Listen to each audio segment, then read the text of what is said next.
എന്താണ് ഈ നിമിഷത്തിൽ മമ്മൂക്കയ്ക്ക് പറയാനില്ല? എന്ത് പറയാനായിട്ട് എന്ത് തോന്നുന്നു? അതില്ല, അതാണോ ഇവിടെ മുതൽ കണ്ടോ, ഇതാ ഹൈലൈറ്റ്.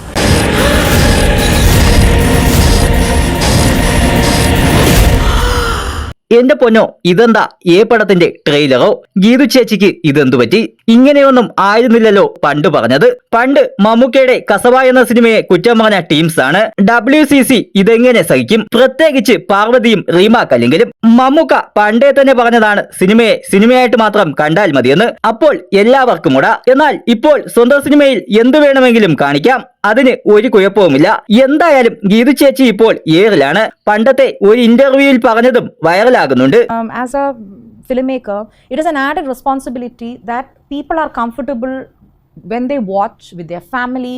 എന്നാലും ഇതൊക്കെ എങ്ങനെ സാധിക്കുന്നു ഗീതു ചേച്ചി? നല്ല അസൽ ഫാമിലി ആയിട്ട് കാണാൻ പറ്റിയ സീൻ തന്നെ. ഗീതു മോഹൻദാസിന്റെ അടുത്ത് നിന്ന് ഇങ്ങനെ ഒരു ഐറ്റം തീരെ പ്രതീക്ഷിച്ചില്ല എന്നാണ് സോഷ്യൽ മീഡിയയിൽ നിറയുന്ന ഭൂരിഭാഗം കമന്റുകളും. ടോക്സിക്സ് എന്ന പേര് കേൾക്കുമ്പോൾ തന്നെ നന്മ പടമൊന്നും ആയിരിക്കില്ല എന്നറിയാം. എന്നിരുന്നാലും ഇത് കുറച്ച് കൂടിപ്പോയില്ലേ? എന്തായാലും സിനിമ കാണാൻ ആരാധകർ കട്ട വെയിറ്റിംഗ് ആണ്. യാഷ് ആണ് നായകൻ, അതിനാൽ ബോക്സ് ഓഫീസ് കത്തിക്കുമെന്ന് ഉറപ്പാണ്. ട്രെയിലർ കണ്ടിട്ട് നിങ്ങൾക്ക് എന്താണ് തോന്നുന്നത്? നിങ്ങളുടെ അഭിപ്രായം പങ്കുവയ്ക്കുക.